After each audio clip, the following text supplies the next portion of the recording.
قرآن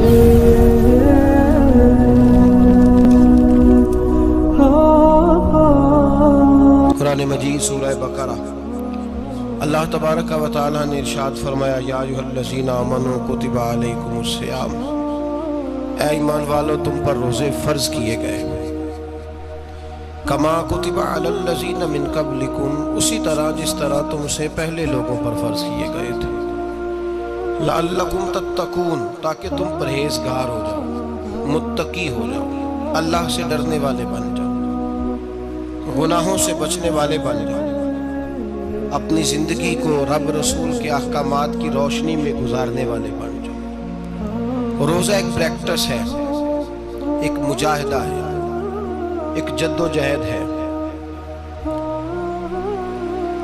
جد و جہد کس چیز کی؟ اللہ کی رضا کے مطابق اپنے آپ کو ڈھالنے کی جد و جہد۔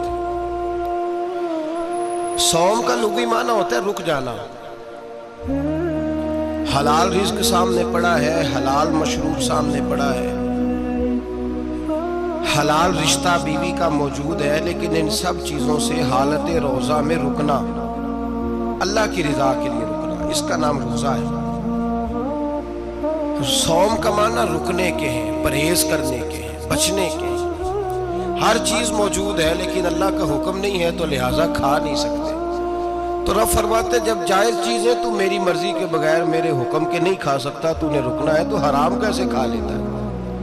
جائز چیز کے لیے تجھے حکم ہے، میں کہوں تو کھائے گا، میں کہوں تو نہیں کھائے گا۔ میں نے حکم دے دیا جائز ہے، روٹی ہے، کھانا ہے، گوشت ہے، تیری فریج پہ پڑا سارا کچھ، تو با اختیار ہے، منہ میں دانت بھی ہیں، ہضم کرنے کو ہاضمہ بھی ہے، بھوک کی شدت بھی ہے، پر میری اجازت کے بغیر تو کھا سکتا۔ روزہ رکھ لیا، اب تجھے حکم نہیں کہ تو کھائے، جب جائز چیز میری مرضی کے بغیر نہیں کھا سکتا تو ناجائز کیسے کھائے گا؟ میرے نبی پاک علیہ السلام نے اپنے خوبصورت الفاظ کے اندر اس مفہوم کو بیان فرمایا۔ محبوب پاک صلی اللہ علیہ وسلم فرماتے جس نے جھوٹ نہیں چھوڑا، غیبت نہیں چھوڑی، برائی نہیں چھوڑی، اللہ کو اس کے بھوکے پیاسے رہنے کی کوئی ضرورت نہیں۔ وہ کاہے کا رکا ہے جب کوئی کام تو اس نے اللہ کی رضا والا کیا نہیں؟ روزہ رکھ کے دغا کر رہا ہے، روزہ رکھ کے جھوٹ بول رہا ہے، روزہ رکھ کے کم ماپ رہا ہے، تول رہا ہے، دھوکہ دے رہا ہے، رشوت لے رہا ہے، فراڈ کر رہا ہے، حرام کا مال کٹھا کر کے کہتا ہے اس میں سے چلو 10 دیگیں بھی پکا دیں گے۔ وہ بھائی جو کام اللہ نے تجھے کرنے کو حکم دیا تھا جب تو وہ بجا ہی نہیں لا رہا، مقصد روزہ ہی تو حاصل، لعلکم تتقون۔ روزے کا مقصد یہ ہے کہ تو پرہیزگار ہو جائے۔ میرے نبی پاک علیہ السلام کی بارگاہ عالی مرتبت میں 2 عورتیں آئیں، یہ چیزیں کھا لو، کہنے لگی محبوبہ ہم نے روزہ رکھا ہوا ہے۔ فرمایا نہیں تمہارا تو روزہ نہیں ہے، حضور رکھا ہوا ہے روزہ، سحری سے لے کر اب تک کچھ نہیں کھایا، شام تک بھی نہیں کھائیں گی۔ محبوب نے فرمایا ذرا کہہ تو کرو، الٹی تو کرو۔ کہہ کی تو ان کے حلق سے خون بھی نکلا اور گوشت کے لوتھڑے بھی نکلے، پھوٹیاں بھی نکلی۔ نبی پاک نے فرمایا وہاں بیٹھ کے تم نے اپنے جاننے والوں کی غیبت نہیں کی، چغلی نہیں کھائی؟ خاموش ہو گئیں، گردنیں جھک گئیں۔ نبی پاک نے فرمایا تم نے قرآن نہیں پڑھا کہ جو اپنے بھائی کی غیبت کرتا ہے وہ مردہ بھائی کا گوشت کھاتا ہے؟ تو گوشت کھا کے بھی تمہارا روزہ رہ گیا ہے۔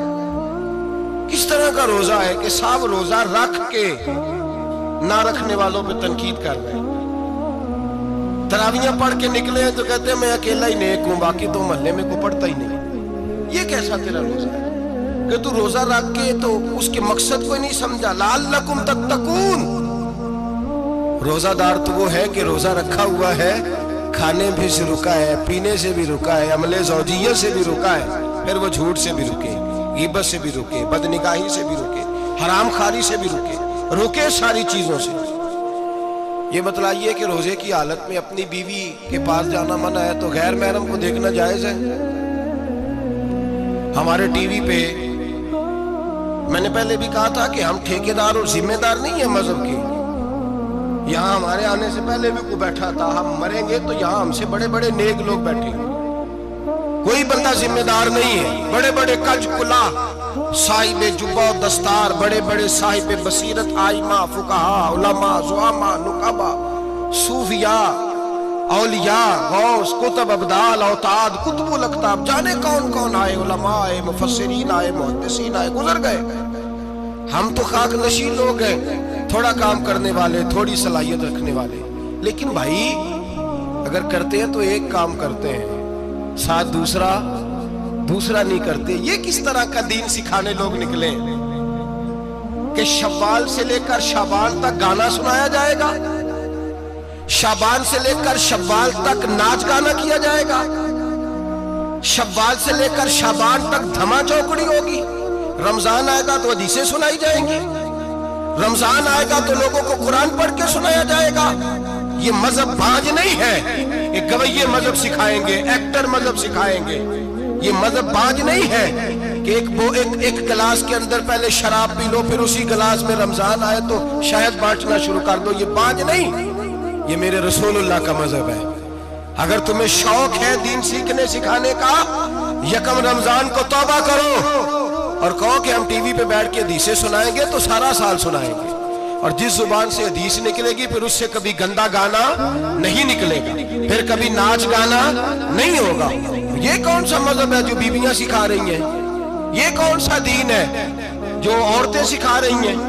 میرے رسول پاک صلی اللہ تعالیٰ علیہ وآلہ وسلم کا وہ مذہب ہے کہ میرے اعلیٰ حضرت فاضل بریلوی رحمت اللہ علیہ نے فرمایا، مرد کے لیے جائز نہیں کہ وہ عورت کی زبان سے میلاد بھی سنے، نعت بھی سنے۔ مرد کے لیے جائز نہیں، مرد کو مرد سکھائے گا، عورت سکھائے گی تو عورتوں کو سکھائے گی۔ بے شک آپ سویرے فتویٰ دیجئے کہ چھوٹی سی مسجد میں بیٹھ کے، چھوٹے سے کونے میں بیٹھ کے چھوٹا سا مولوی، اور وہاں تو اتنے بڑے مفتی ٹی وی پہ بیٹھے ہوئے، وہ غلط ہے تو صحیح ہے کیسے ہو گئے؟ سنو، میرے نبی پاک علیہ السلام کے مذہب کا حسن یہ ہے کہ اسلام کہتا ہے ایک نظر بی بی کو دیکھا کسی نے غلطی سے تو معافی ہو جائے گی، دوسری نظر شہوت سے دیکھا تو حرام ہے اس کے لیے، وہ پاکستان کا مولوی ہو یا سعودی عرب کا شاہ ہو، کسی کے لیے عورتوں کے بیچ پھرنا اٹھنا بیٹھنا جائز ہے۔ میرے نبی پاک صلی اللہ تعالیٰ علیہ وسلم نے فرمایا ہے میں عورتوں سے مصافحہ کرنے نہیں آیا، اور میرے نبی پاک صلی اللہ علیہ وسلم نے فرمایا ہے، حضور فرماتے ہیں لیکن نا کتا بالکل ناپاک نہیں ہوتا، کتے کا تھوک ناپاک ہوتا ہے، یا کتا گیلا ہو جائے تو ناپاک ہوتا ہے، لیکن خنزیر سارا ناپاک ہوتا ہے، کل ناپاک ہے خنزیر۔ نبی پاک نے فرمایا خنزیر بھی ہو اور گند میں لتھڑا ہوا بھی ہو، پیشاب میں لتھڑا ہوا ہو، گوبر میں لتھڑا ہوا ہو، پخانے اور فضلے میں لتھڑا ہوا خنزیر ہو، اس کا جسم تیرے ساتھ ٹکرا جائے تو اتنا برا نہیں جتنا غیر محرم عورت کا وجود تیرے ساتھ ٹکرا جائے تو برا ہے۔ اس حد تک میرے نبی پاک صلی اللہ علیہ وسلم اور گنبد کے معاملے میں فتویٰ دینے والے، یا رسول اللہ کہنے پر کفر کا فتویٰ دینے والے اور بڑی بڑی باتیں کرنے والے خاموش کیوں ہو گئے؟ یا ایھا الذین آمنوا لا تتخذوا اليہود والنصارى اولیاء، رب فرماتا ہے یہودیوں اور عیسائیوں کو دوست نہ بناؤ، یہ تمہارے دوست ہو سکتے، یہ تمہارے سجن ہو سکتے؟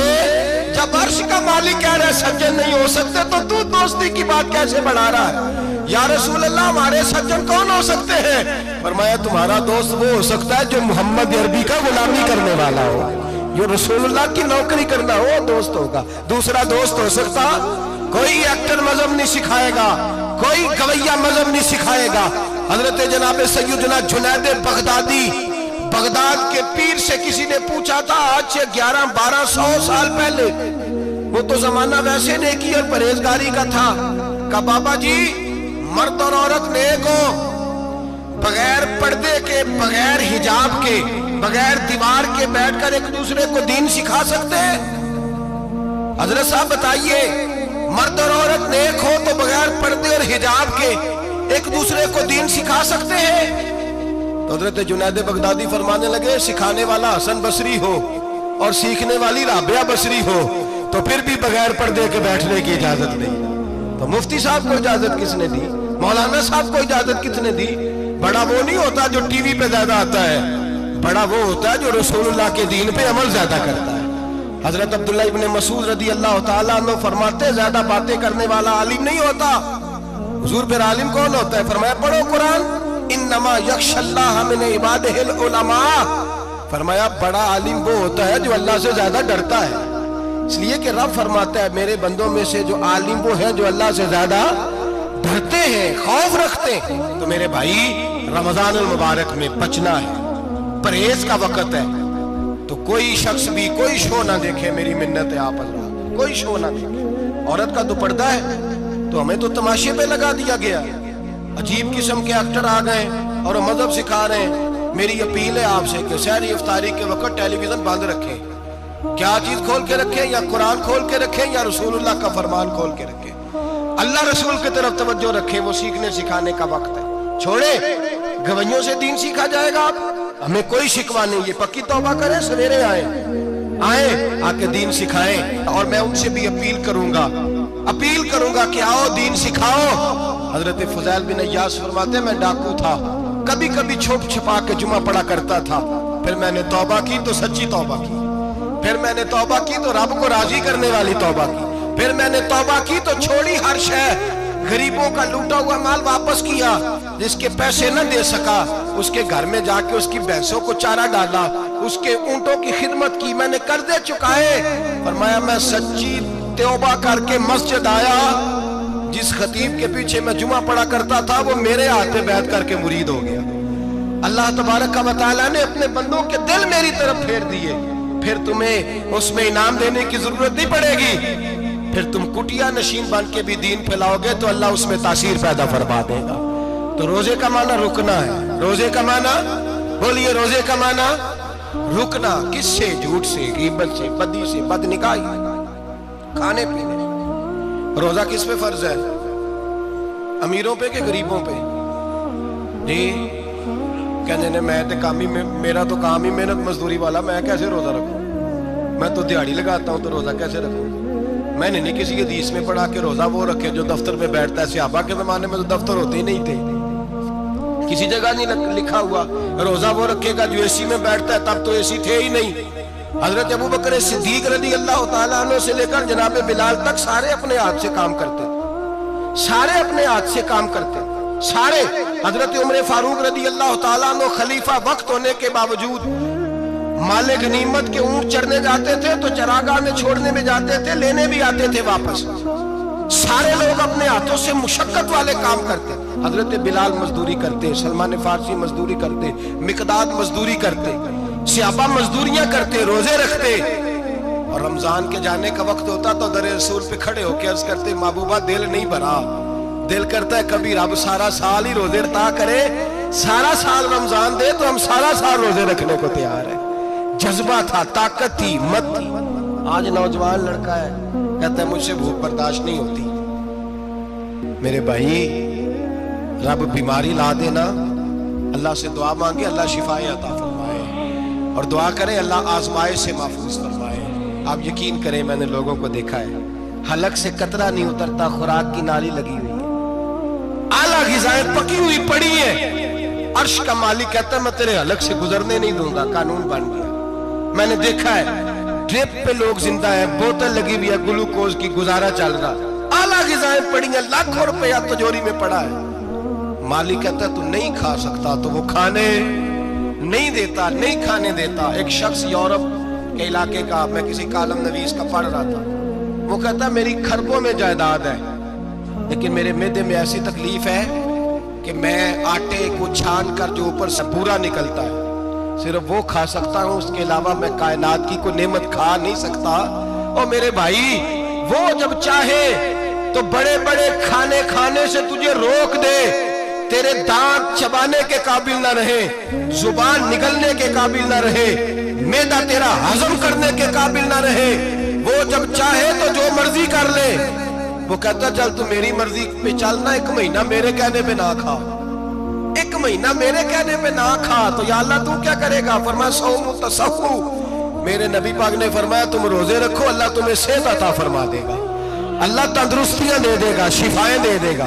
تم روزے رکھو اللہ تمہیں، سبحان اللہ، اللہ تمہیں، اللہ طاقت دیتا ہے، ہمت دیتا ہے، اللہ ہمت دیتا ہے۔ میں نے دیکھا ہے، میں نے بزرگوں کو دیکھا ہے، ضعیف لوگوں کو دیکھا ہے، کمزور لوگوں کو دیکھا ہے، میں نے دیکھا ہے روزے رکھتے ہوئے، مزدوروں کو دیکھا ہے روزے رکھتے ہوئے۔ میں اپنے ابا جی کو کہتا ابا جی اتنی سخت گرمی، اور مزدوری آپ کرتے اور مزدوری کے عالم میں روزہ رکھتے تو کہتے پتر روزہ کی آندا ہے، روزہ کدوں کو جاندا ہے، روزہ اپنی جگہ تے مزدوری اپنی جگہ ہوتے۔ اور کئی دفعہ مینوں فرمان لگیا مینوں یار سمجھ کوئی نہیں لگدی، پتہ نہیں روزے چ اللہ طاقت کتھوں دے چھڑدا ہے، اتنی زیادہ کام بھی زیادہ کریدا ہے تے روزہ بھی بھائی صوم تصحو، میرے مصطفیٰ نے فرمایا تو روزہ رکھ، اللہ تجھے صحت عطا فرما دے گا۔ رب تعالیٰ تجھے، یہاں ہوٹل کھلے ہوئے ہیں، یہاں عجیب حالات ہیں، ہوٹل کھلے ہوئے ہیں، لوگ بہانے ڈھونڈتے پھرتے ہیں، کہتے ہیں کٹ لگ گیا تھا ذرا، تھوڑا سا خون نکل آیا، سنی پلاس لگائی ہے تو روزہ نہیں رکھا، یہ ذرا مجھے تھوڑی دقت ہو گیا تو میں نے روزہ نہیں رکھا، کھانسی لگ گئی ہے تو روزہ نہیں رکھا۔ او خدا کے بندے، روزہ تو نعمت ہے۔ اور سبحان اللہ، میرے نبی پاک نے فرمایا لِكُلِّ شَيْءٍ زَكَاةٌ وَزَكَاةُ الْجَسَدِ الصَّوْمُ، فرمایا ہر شے کی زکوٰۃ ہوتی ہے، وجود کی زکوٰۃ روزہ ہے، روزے رکھو جسم کی زکوٰۃ نکل جائے گی۔ فاقہ کرنا بھی میرے نبی پاک کی سنت ہے، مسواک کرنا بھی سنت ہے، اور فاقہ کرنا بھی، مسواک والی سنت زیادہ اپناتے ہیں لوگ، فاقہ کرنا بھی نبی پاک کی سنت ہے۔ ایک صاحب مجھے کہنے لگے جناب بیٹھ کے کھانا حضور کی سنت ہے، میں نے کہا کبھی کبھی نہ کھانا بھی نبی پاک کی سنت ہے، نہ کھانا بھی حضور کی سنت ہے۔ اور ہمارے فقہاء نے لکھا ہے جو روٹی زیادہ کھاتا ہے اس میں دو باتیں پیدا ہو جاتی ہیں، کیا کیا؟ ایک بولتا زیادہ ہے، دوسرا سوتا زیادہ ہے، غافل ہو جاتا ہے۔ فقہ اور حکیم اطباء ڈاکٹر کہتے ہیں کہ پیٹ خالی رہے نا جس آدمی کا، اس کا حافظہ مضبوط ہوتا ہے، اس کے ذہن کی گرہ کھلتی ہے۔ زیادہ کھانے سے تو خماری چڑھتی ہے، دماغ ڈھونڈتے پھرنا روٹی کدھر سے آج اچھی ہے، گھر میں نہیں پکی تو ہوٹل چلے جانا، کھانے کے سوا اور کام ہی کوئی نہیں۔ اور صاحب میرے نبی پاک علیہ السلام نے فرمایا کافر 7 آنتوں سے کھاتا ہے، 7 آنتوں سے، اور فرمایا میرا مومن 1 آنت سے کھاتا ہے، اس کے وجود میں کھانے والی 1 آنت ہے، کافر 7 آنتوں سے کھاتا ہے۔ فاقہ کشی سے نورانیت پیدا ہوتا ہے، کم کھانا۔ دیکھیں نا نبی پاک صلی اللہ علیہ وسلم نے اللہ سے فاقہ مانگ کے لیا ہے، یا اللہ 1 وقت روٹی دے، 1 وقت کا فاقہ دے، مانگ کے لیا ہے نبی پاک نے، مانگ کے۔ حضرت ابو ہریرہ رضی اللہ تعالیٰ عنہ فرماتے ہیں بھوک زیادہ لگتی تھی نا جب مجھے، تو میں حضرت عمر سے، ابو بکر سے، عثمان، مولا علی سے کوئی مسئلہ پوچھ لیتا تھا، اور جب میں مسئلہ پوچھتا تھا تو وہ مجھے روٹی کھلا دیتے تھے، جب میں ان سے مسئلہ پوچھتا تو وہ مجھے، حضرت ابو ہریرہ فرماتے ہیں مجھے بھوک لگی، میں حضرت عمر کے پاس گیا، ان سے مسئلہ پوچھا، ان کا رواج تھا جب میں مسئلہ پوچھتا تو پہلے روٹی کھلاتے۔ ہمارے بزرگ یہ فرماتے ہیں کہ کھانے کھلا کے دین پڑھاؤ، صرف تمہارا کتب خانہ نہیں کھلا ہونا چاہیے، تمہارا دسترخوان بھی کھلا ہونا چاہیے۔ کسی نے نبی پاک صلی اللہ علیہ وسلم سے پوچھا تھا بہترین مسلمان کون ہے؟ حضور نے فرمایا جو سلام لینے میں پہل کرے اور روٹی زیادہ کھلائے، جو روٹی ہر وقت فکر کرے آ یار تو روٹی کھا لے، روٹی کھانے کی طرف توجہ دلائے۔ کھلانا سنت ہے، زیادہ کھانا اس میں بھی فرق رکھے۔ تو نبی پاک صلی اللہ علیہ وسلم کے صحابی حضرت ابو ہریرہ رضی اللہ تعالیٰ عنہ فرماتے ہیں میں نے حضرت عمر سے مسئلہ پوچھا، میں نے کہا حضور مسئلہ بتائیں، تو کہتے پہلے ان کی عادت تھی جب میں مسئلہ پوچھتا تو روٹی بھی کھلاتے، آج انہوں نے مسئلہ ہی بتایا ہے، روٹی کوئی نہیں کھلائی۔ تو مجھے کہنے لگے ابو ہریرہ تو سوچتا ہوگا روٹی نہیں اس نے پوچھی، تو نے کب سے کھانا نہیں کھایا؟ میں نے کہا آج صبح سے۔ تو جناب عمر کہنے لگے میں نے کل صبح سے نہیں کھایا۔ چل ابو بکر صدیق کے گھر مسئلہ پوچھتے ہیں، کہتے جناب صدیق اکبر کے دروازے پہ گئے، جا کر کے ان سے مسئلہ پوچھا۔ ان کی بھی عادت تھی جب کوئی مسئلہ پوچھنے جاتے تو دسترخوان بچھا لیتے، کہتے آؤ روٹی بھی کھلاتا ہوں مسئلے بھی بتاتا ہوں۔ کہتے ہیں گئے تو انہوں نے بھی مسئلہ بتایا، روٹی کوئی نہ پوچھی۔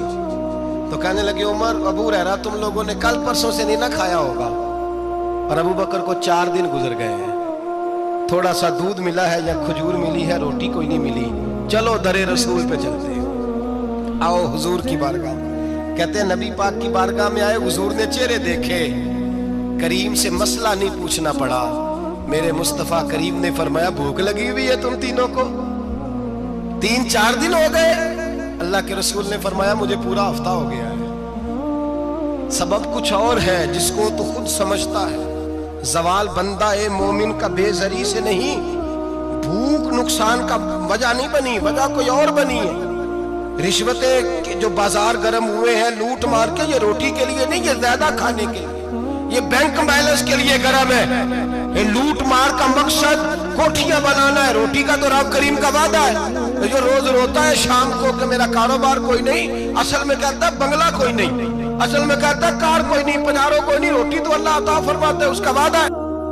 فرمایا حضور نے 3 دن بیت گئے، چلو میرا بے تکلف صحابی ہے ابو الحسن انصاری، وہ بڑے نصیب والے ہوتے ہیں جن کو میرے نبی پاک خود کہتے تھے کہ تیری فلانی ذمہ داری ہے۔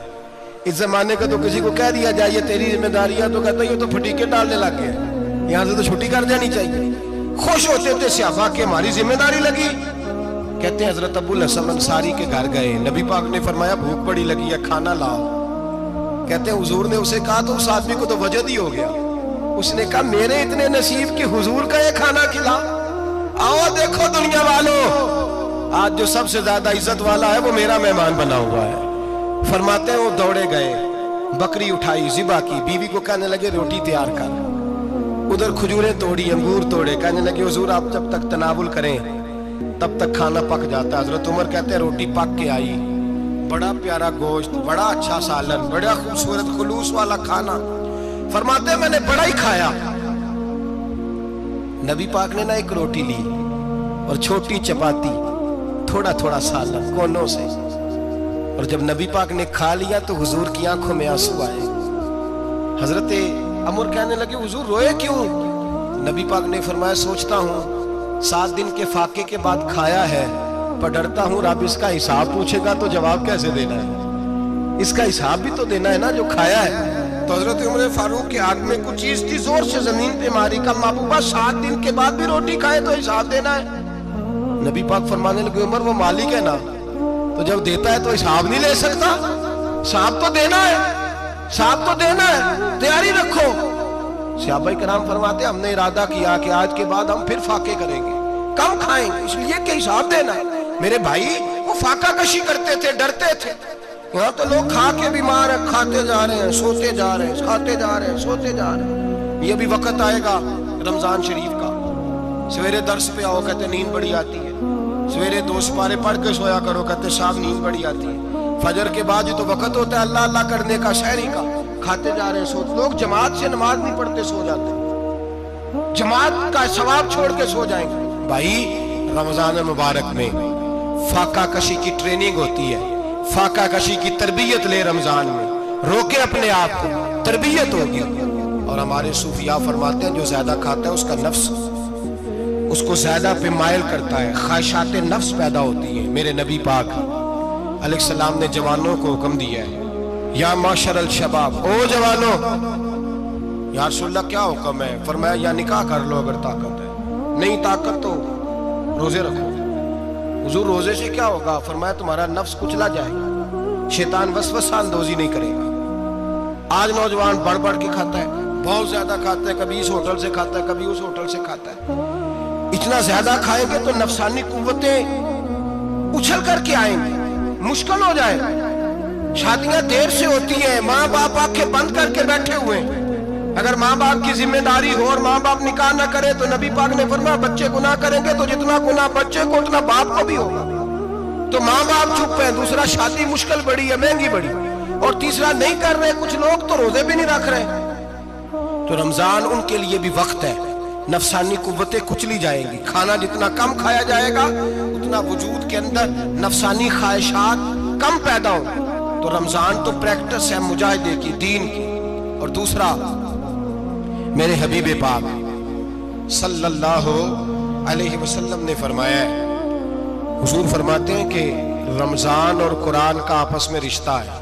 قرآن پاک کتنا پڑھنا چاہیے روزانہ؟ زیادہ سے اللہ جزا دے، امید ہے آپ زیادہ سے زیادہ ہی پڑھتے ہوں گے۔ بھائی سنیں، حدیث مبارکہ میں نبی پاک نے فرمایا رمضان اور قرآن دونوں مل کے نا، بڑی پیاری حدیث ہے، فرمایا دونوں مل کے اللہ کی بارگاہ میں میری امت کی سفارش کریں گے۔ رمضان اور اللہ اکبر، کس طرح؟ نبی پاک فرماتے ہیں رمضان کہے گا اے اللہ دن کے وقت میں نے اسے تیری رضا کے لیے کھانے پینے سے باز رکھا، اور قرآن کہے گا یا اللہ رات کو تیری رضا کے لیے کھڑا ہو کے یہ قرآن سنتا تھا۔ رمضان اور قرآن دونوں سفارش کریں گے۔ ہم نا بڑا کچھ پڑھتے ہیں، سنتے ہیں، سیکھتے ہیں، اب یقین کریں